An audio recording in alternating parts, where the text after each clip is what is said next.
Protesta silenzjuża iżda li kellha messaġġ b'impatt qawwi wara l-qtil ta' diversi priġunieri Ukreni f'attakki li seħħ ix-xahar li għadda.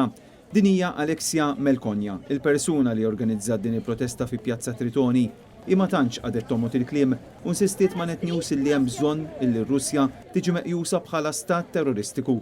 We're here to commemorate them and to stand in memory of all the victims of this horrible ongoing war and to ask for the European governments to support us in calling for recognizing Russia as the terrorist state, because what they're doing to us and to our country and to our relatives and people is beyond words, beyond feelings and beyond emotions. This has to stop and it can't go on.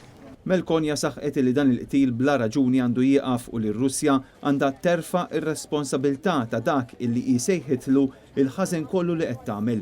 Fi Pjazza Tritoni n-nies li attendew għadu bil-wieqfa f'diversi żoni differenti bil-bna tal-fidejhom, xamat u bosta posters b'messaġġi favur l-Ukrajna. Protesta li għalija kien hemm preżenti anke diversi tfal u żgħażagħ.